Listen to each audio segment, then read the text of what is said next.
clutching files, nodding curt hellos, their heels tapping like war drums on marble floors. But beneath all the surface prestige, something was festering, a culture of pride, status worship, and silent cruelty. Into this realm walked a bent, wrinkled woman, dressed in an old Ankara wrapper and an oversized green cleaner's coat. Ezinne Okonkwo, former senior advocate of Nigeria and founding partner of the firm, now hidden behind dark-rimmed glasses and a headscarf, pushed a cleaning cart past the security checkpoint. No one looked twice. The only person who did notice her entrance was Lami Bello, head of HR and self-proclaimed queen of office elegance. Lami paused mid-sip of her iced tea as Ezinne passed. "Who let that in?" she scoffed to the nearby receptionists, who tried and failed to stifle giggles.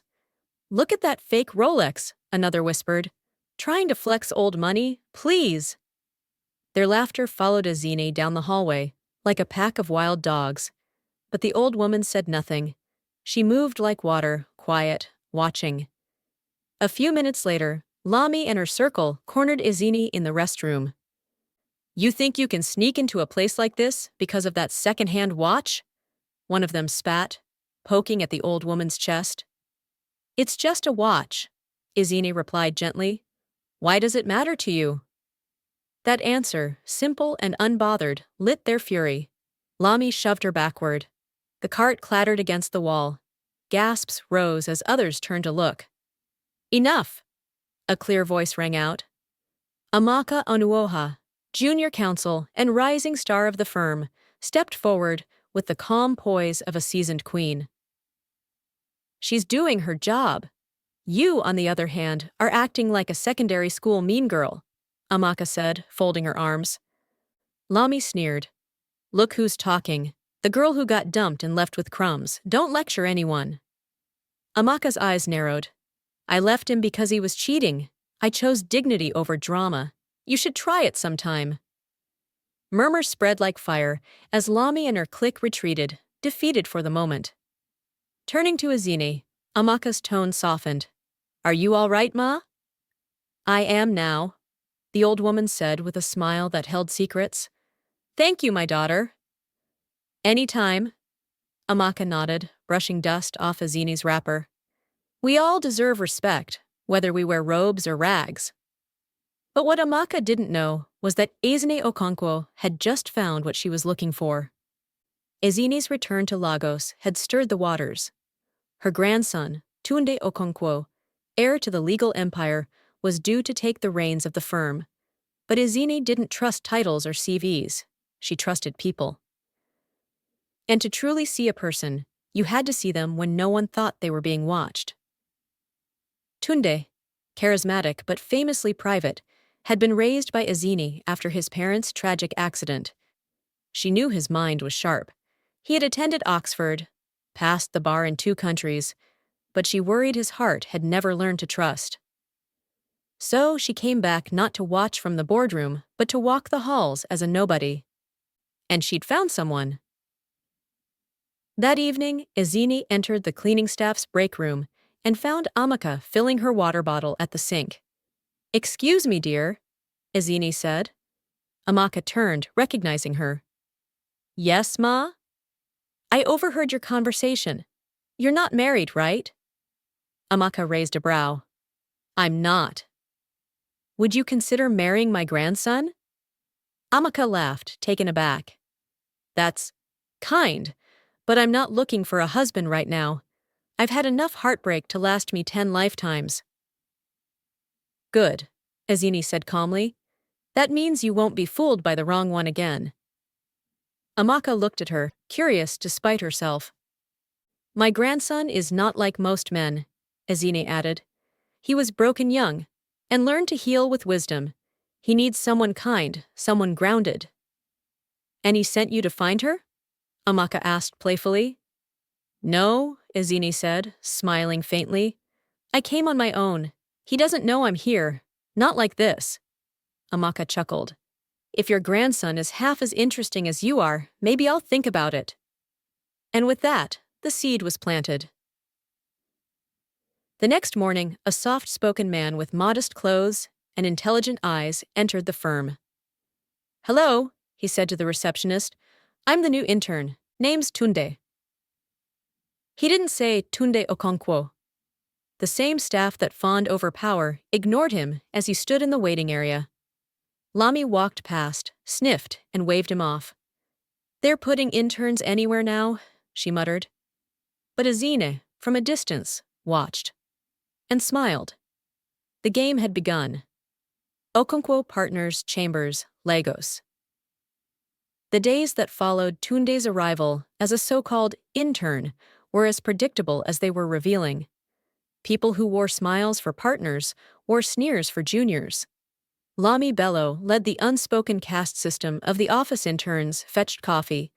Junior lawyers stayed invisible, and only polished accents and pedigree deserved a seat at the table. Except Amaka Onuoha didn't play by their rules. "Intern or not," she said to her supervisor, "he's on my team." And just like that, Tunde found himself assigned to Amaka's current case, a land dispute involving a widow and a corrupt property tycoon with ties to Lagos elites. It was complex, emotional, and way above intern level. But Tunde thrived. He read files late into the night, drafted sharp memos, and quoted obscure property laws that even Amaka had overlooked. The more they worked together, the more she noticed. He didn't behave like a newcomer. He listened more than he spoke, offered insights humbly, and never sought credit. "You're surprisingly good," Amaka said one afternoon, raising a brow. "I read a lot," he replied with a grin, "and I've had good teachers." She laughed. "If you're not careful, I might start thinking you're secretly a San in disguise." Tunde smiled but said nothing. It wasn't long before Lami took notice. Watching Amaka and the new intern, growing closer, gnawed at her insecurities. During lunch hour, she strolled past their table in the firm's courtyard cafe. "Well, if it isn't Cinderella and her driver," she quipped loud enough for everyone nearby to hear. "Amaka, don't tell me you're falling for another loser. Didn't Chuka teach you anything?" Amaka froze, her hand tightening around her fork. "Leave her alone," Tunde said calmly. Lami's eyes narrowed. "Who do you think you are? You're just an intern." "Then why does it bother you when I speak?" he asked, voice low and unshaken. "Unless the truth stings." The table fell silent. Lami scoffed and stormed off, humiliated. Amaka turned to Tunde, surprised and touched. "You didn't have to do that." "I don't like bullies," he replied simply. "Never have." Their eyes met, and for a moment, something unspoken passed between them. That evening, after a long strategy session in Amaka's office, she opened up. "You know," she began, pushing aside her notes, "I almost left this firm." "Why?"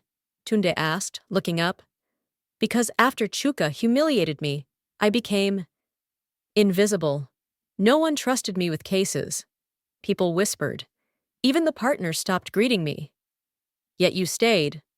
"I stayed because justice doesn't come from people's approval. It comes from persistence, from doing the right thing when it costs you." Tunde looked at her with quiet admiration. "That's rare." She smiled faintly. "What about you? Why law?" Tunde hesitated, but then replied, "Because when I was young, someone stood up for me. She was a teenager, maybe 16. I was being bullied, and she said, 'When I become a lawyer, I'll fight people like you.'" Amaka tilted her head. "That sounds familiar." "Maybe you were that girl," he said softly, half joking. She laughed, brushing him off. "I doubt it. I've always been mouthy, though." Their laughter melted the tension in the room. The next morning, Amaka received a call from her mother in Surulere. "When are you bringing your husband-to-be, Ain? I want grandchildren before I need a walking stick." "Mummy, I'm not dating anyone," Amaka said, trying not to sigh. "You work in a big law firm. Don't tell me all the men there are blind." Amaka chuckled awkwardly. "I'll let you know when there's someone worth meeting." After the call, She found herself glancing across the room at Tunde, who was leaning over a desk, reviewing documents. Her heart skipped a beat. Meanwhile, Ezine, still in disguise as a cleaner, observed everything from a distance. She wasn't just cleaning.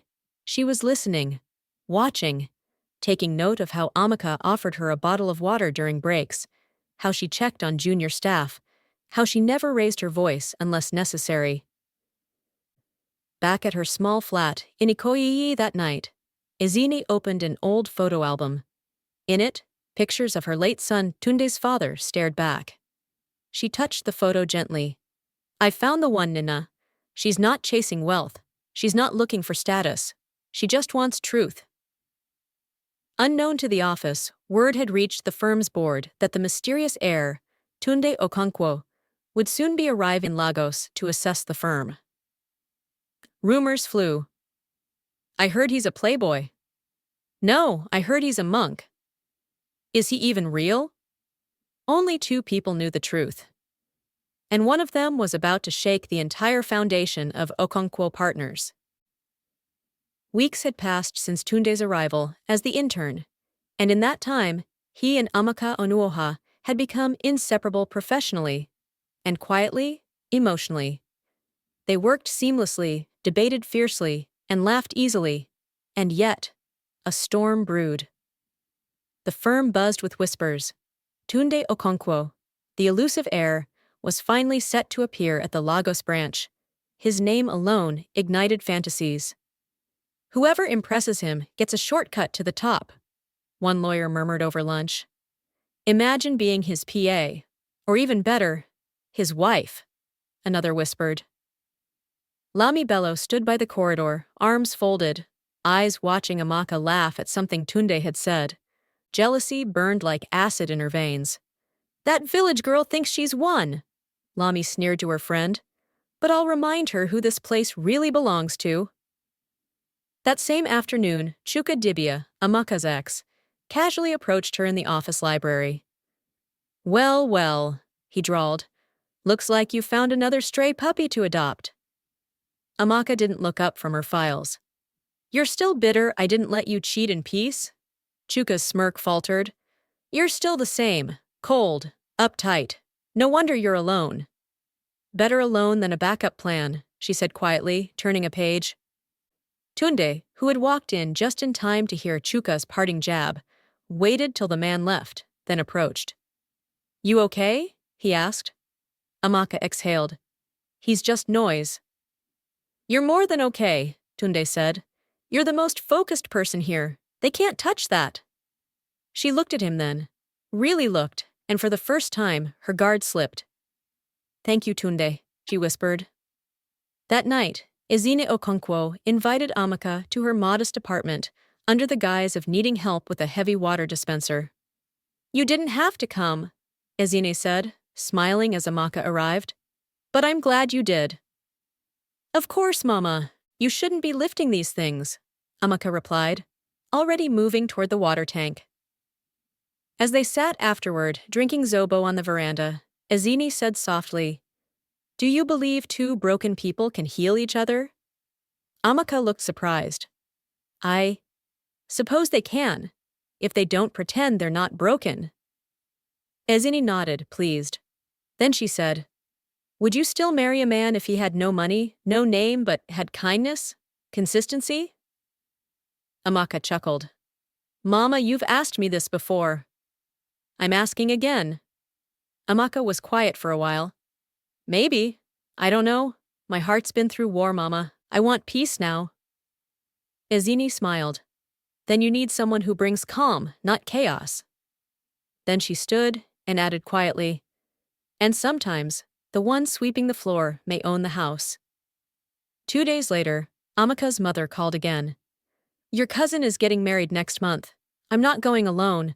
I've told the family you're bringing your fiancé." "Mummy," Amaka protested. "No argument. Don't shame me. Find someone. Anyone." After the call, she sat frozen. Then, as if on impulse, she walked into the intern lounge, where Tunde was eating noodles from a takeaway container. "I need a favor," she said. He looked up. "Sure." Pretend to be my fiancé for one weekend, to my family. Then we go back to normal. I'll even pay. Tunde blinked, then slowly smiled.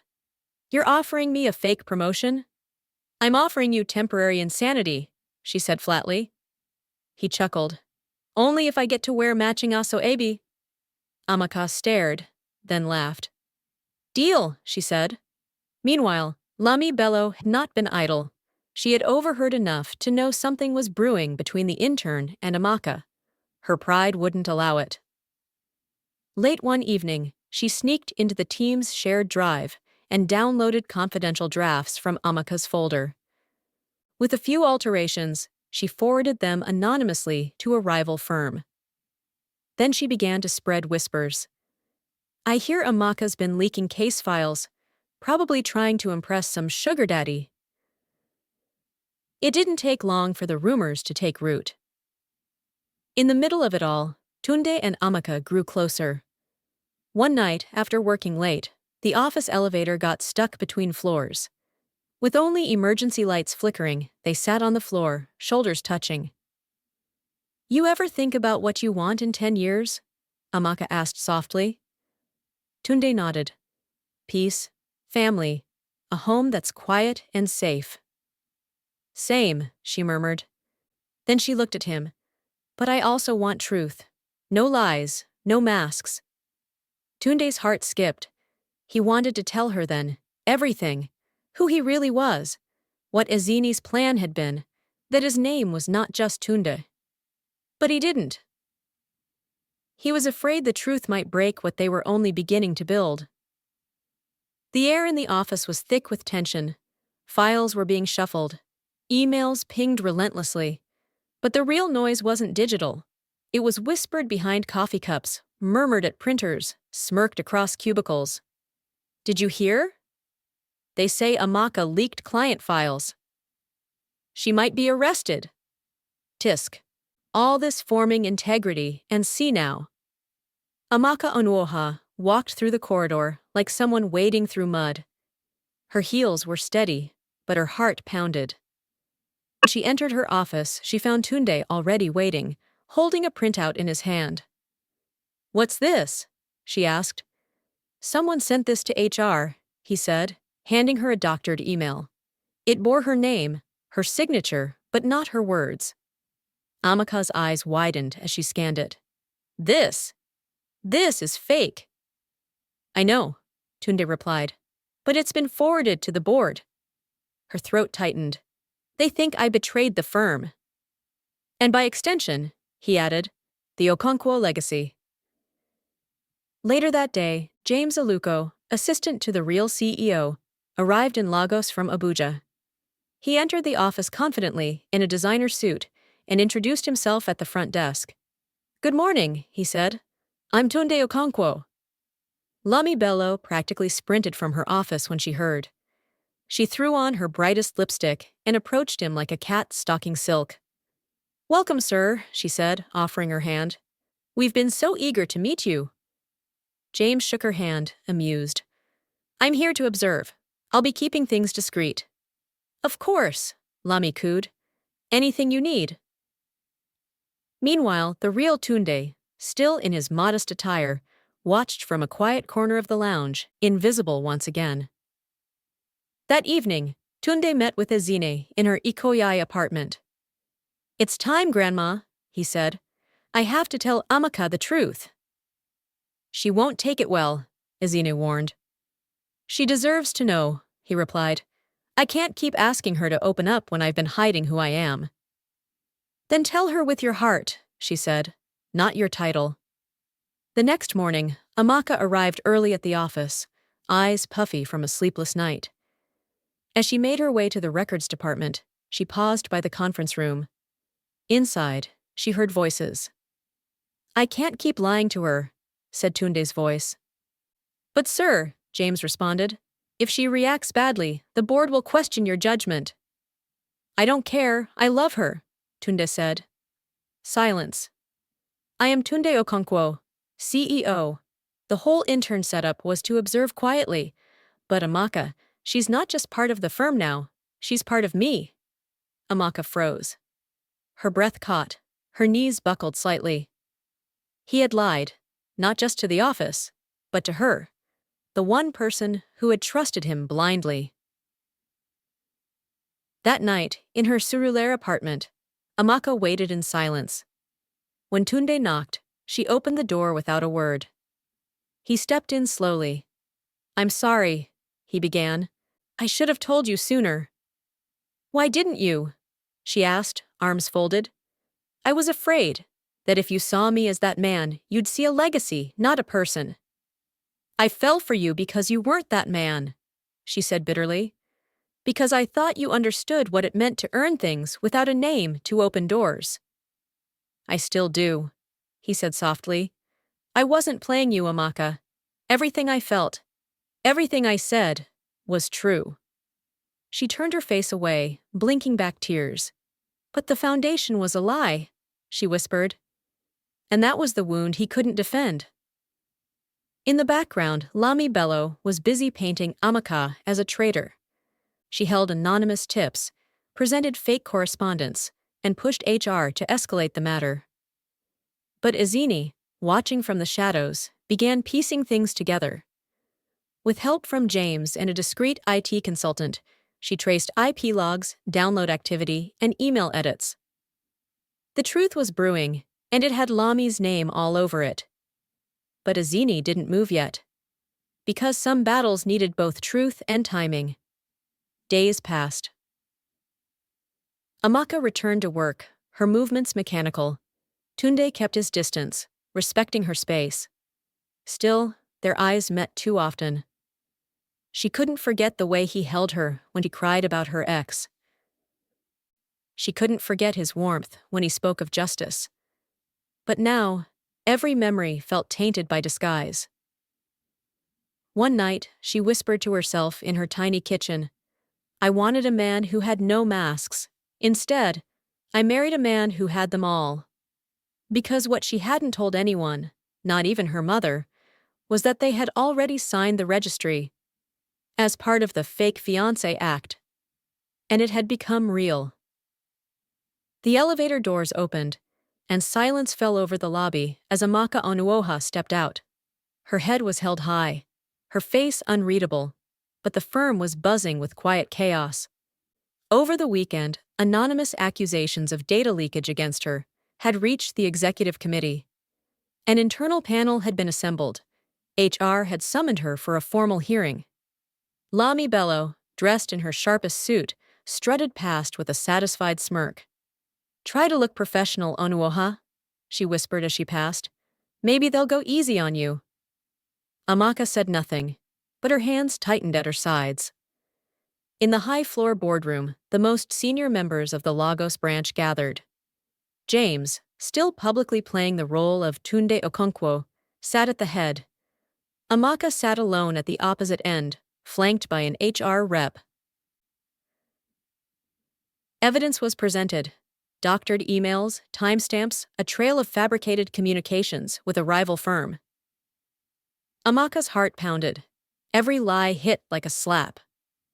She cleared her throat. "This is not my doing," she said, steadying her voice. "I've worked here with my whole heart. I've defended clients you turned away. I've stayed late, mentored interns, respected this firm more than anyone." One of the partners interjected, "And yet, this evidence is serious." "Serious enough," Lami chimed from the back, "to ruin the firm's reputation if true." James raised a hand. "We'll conduct a digital forensics audit before judgment is passed." Lami's face twitched. That evening, as the sun set behind the glass towers of Victoria Island, Tunde called for an emergency staff assembly in the main foyer. He stood before them in a tailored dark blue kaftan, no longer an intern, no longer hiding. "Good evening," he began. "My name is Tunde Okonkwo. I am the real CEO of this firm." Gasps erupted across the room. The receptionist dropped her tablet. Someone in HR nearly fainted. Lami turned pale. Tunde continued, "Many of you knew me only as a quiet intern. You judged me by the role, not the content. And that was the point. I needed to see who stood for justice without knowing the cameras were rolling." He paused. One person stood out.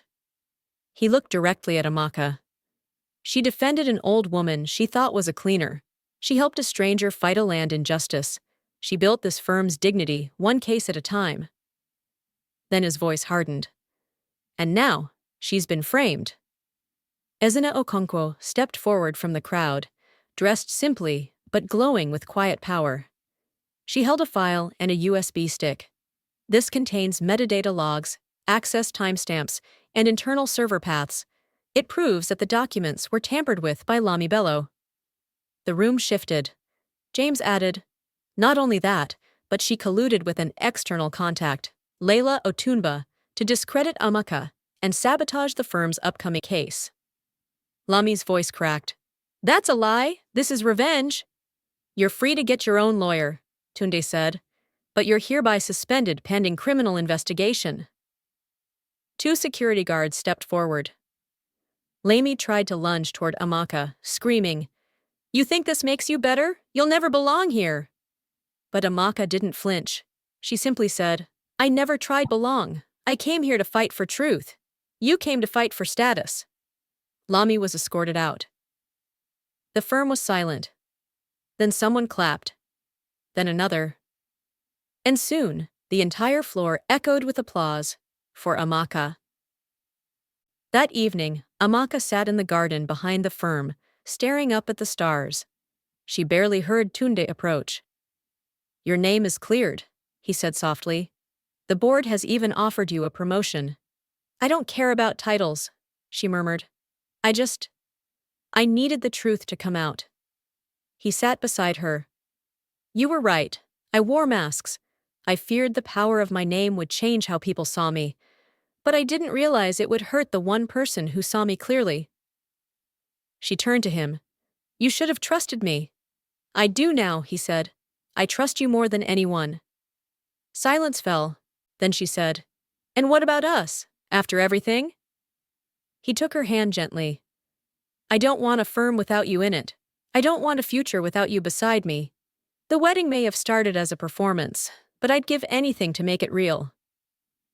Amaka didn't answer at first. Then, we start from scratch. No lies, no pretending. He nodded. Only truth. And under the dim lights of the garden, they held hands, for the first time, with nothing between them.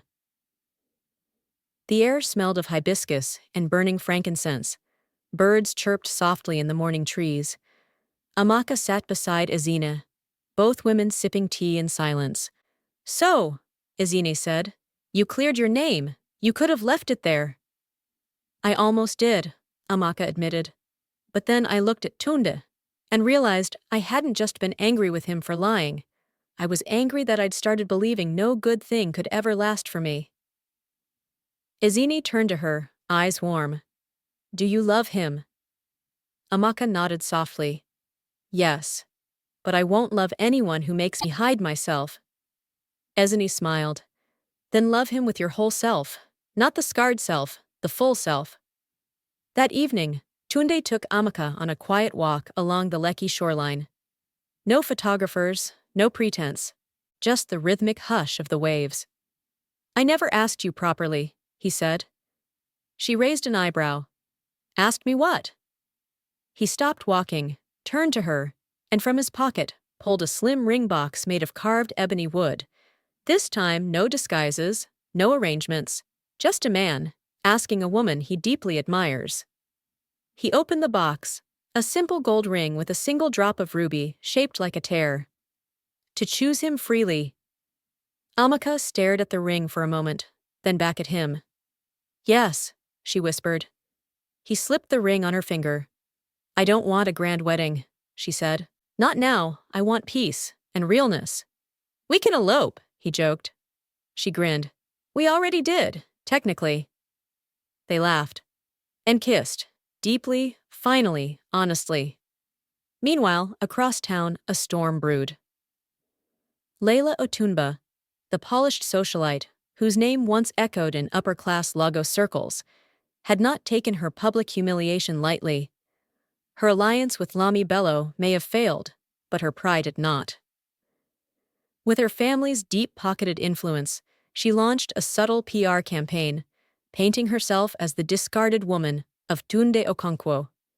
She made veiled references in interviews, hinted at stolen love, and even posted cryptic throwback photos of her and Tunde on social media. Bloggers picked it up. Did the CEO abandon true love for a nobody?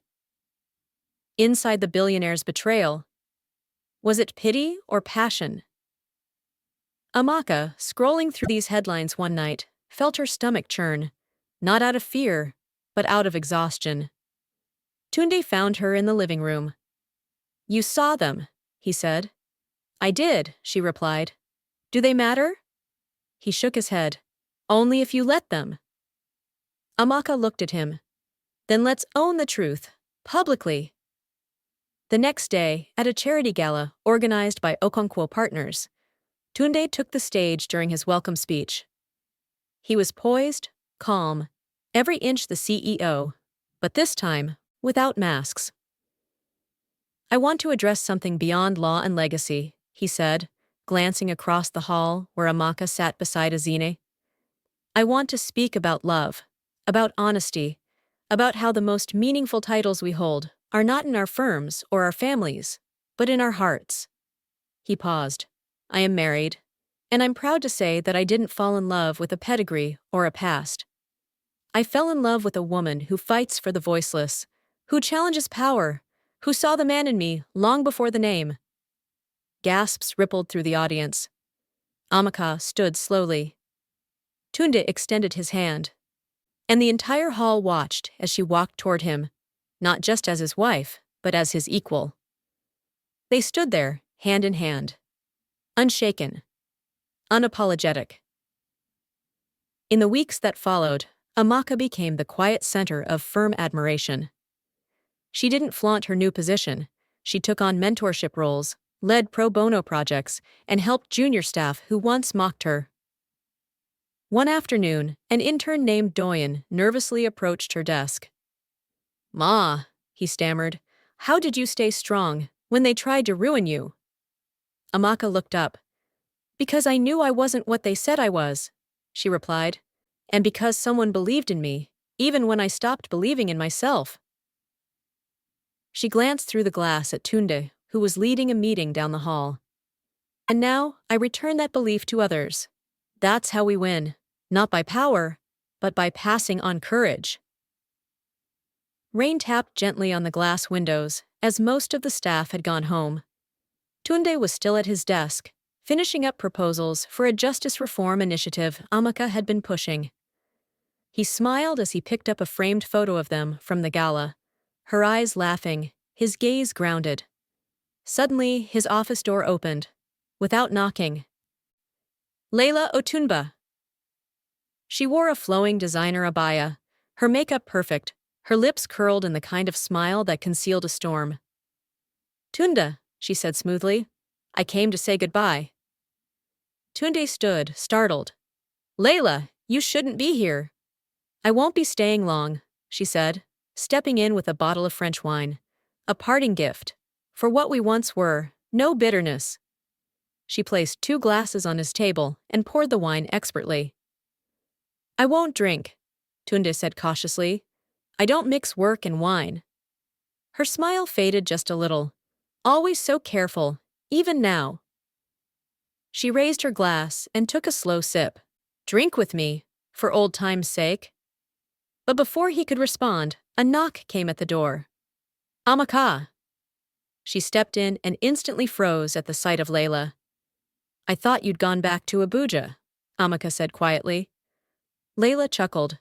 "I just did, and came back, for closure." Amaka noticed the half-filled wineglass and the uncorked bottle. Her eyes narrowed. "Closure doesn't need alcohol," she said. "It needs honesty." She walked over, picked up the bottle, and sniffed. Then her face changed. Without a word, she placed it back on the table and said to Tunde, "Call security." Leila's face turned cold. "So dramatic. It's just wine." Amaka's voice was calm but firm. "You drugged it. I can smell chloroform." A silence fell like thunder. Tunde's expression hardened. You would have let me drink that? Layla didn't answer. Amaka stepped between them. You're not just bitter, you're dangerous. Security arrived swiftly. Layla's lawyer later claimed it was a misunderstanding, but the bottle and chemical tests told another story. Tunde filed a restraining order the next day. Azina, hearing what happened, called them both to her home the following afternoon. In her living room, she handed them a wrapped box. Inside, an old family pendant, shaped like a lion's head with emerald eyes. This has passed from wife to wife in our family, she said. It belonged to my mother, and now it belongs to you, Amaka. Amaka's hands trembled slightly. Mama, I'm not ready. Yes, you are, Azine replied. Not because you married into this family, but because you proved you have the heart to carry it. Tunde took Amaka's hand and kissed it. She's always had the heart. The whisper of a new beginning. One evening, after a long day, Amaka sat with Tunde on their balcony, overlooking the Lagos skyline. You know, she said, sipping kunu, sometimes I still expect someone to walk in and say this isn't my life, that the good things don't last. Tunde leaned closer. Then I'll keep reminding you, you earned this, not through luck, through grace and grit. They sat in silence, the glow of the city bathing them in gold. Do you ever think about the future? She asked. All the time, he said, especially the kind where there's one more of you. She raised an eyebrow. Are you proposing we start a family? I'm proposing we build a world we never got to grow up in, he said softly, where love is louder than trauma. Her voice caught, and she blinked away a tear. Then let's begin, she whispered. Weeks later, Amaka's mother visited from Surulere. She'd heard about everything, from the wedding to the wine scandal to the gala speech. She walked into their home, looked around, and said, So, this is how the other side lives? Amaka chuckled. Mummy. Her mother looked her daughter up and down. You look rested, fulfilled, rich in ways money doesn't cover. Tunde came in, smiling, carrying groceries. Good afternoon, Ma. Her mother looked at him, then at Amaka. Then she said, Take care of her. She's tougher than most, but still soft where it counts. Tunde nodded solemnly. I will, every day. 2 months later. The house was quiet, golden with early morning sunlight. Amaka stood barefoot in the kitchen, stirring oat pop while humming softly. She wore one of Tunde's oversized shirts, her left hand subconsciously resting on her belly. Tunde stepped in, rubbing his eyes. Smells like peace. She turned, a gentle smile playing on her lips. And you smell like someone who ignored 5 alarms. He kissed her forehead. I didn't ignore them. I negotiated. They laughed. Then he noticed her hand placement. You've been doing that a lot lately, he said, eyes narrowing. Doing what? Protecting something. Amaka paused, then looked up at him. I'm pregnant. Silence. Then Tunde slowly sank to his knees, resting his forehead against her stomach. You're sure? She nodded. Tears brimmed in his eyes. A child, a piece of you and me. She whispered, a new beginning. At her home, Izini clapped her hands in pure delight when she heard the news. Finally this house will hear the cry of a baby again. Tunde chuckled. Mama, calm down. The child hasn't even formed ears yet. Izini waved him off. Let me be excited. I've earned it. Then, sobering, she took Amaka's hands. You've carried pain, child. Now you'll carry promise. Amaka blinked back tears. I just want to do it right. For them. For us. You already are, Izini said. A month later, Tunde and Amaka finally held their traditional wedding. Not for image, but for legacy. The event was held in Enugu, on the ancestral grounds of the Okonkwo family. It was colorful but simple, heartfelt rather than flashy. Amaka, in a coral-beaded George wrapper, looked like royalty. Tunde, in an ivory agbada with gold embroidery, looked like a man fulfilled. During the vows, Amaka turned to him and said, "I loved you when you had no name. I stayed when you hid it, and I choose you now, knowing both the weight and warmth of your truth." Tunde replied, "You gave me a chance to be seen, not as a title, but as a man, and I vow to protect that vision of us forever." Cheers filled the air. Ululations, dancing. A union not built on status, but on scars, truth, and chosen healing. One quiet afternoon, Amaka and Tunde sat on the porch of their home, watching the rain fall. "You remember that boy who was bullied?" Tunde asked. She nodded. "Of course." "That boy became a man, because a girl once stood up and said, 'When I become a lawyer, I'll fight for people like you.'" Amaka turned slowly. "You remember that?" "I never forgot," he said, voice low.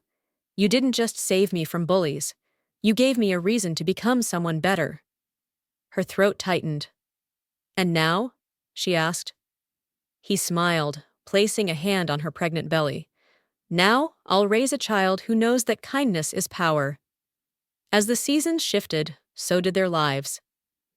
Tunde established the Okonkwo Foundation for Legal Access, providing free representation to underserved communities. Amaka became the youngest female partner at the firm and led a mentorship initiative for young female lawyers from public universities. Izini, in her usual sly brilliance, published a memoir titled "Sweeping the Floor, Seeing the Heart," revealing her undercover escapades in full. Their story became whispered legend in legal circles, but it wasn't fame they chased. It was legacy, love, and a life lived in full, without disguise. In a softly lit hospital room months later, Amaka held a newborn wrapped in white. Tunde stood beside her, teary-eyed, whispering prayers under his breath. "What should we call him?" the nurse asked. Amaka smiled. "Chimdi." "Why Chimdi?" Tunde asked, squeezing her hand. She looked at him, voice tender. "Because it means God goes with me, and through all of this, he did."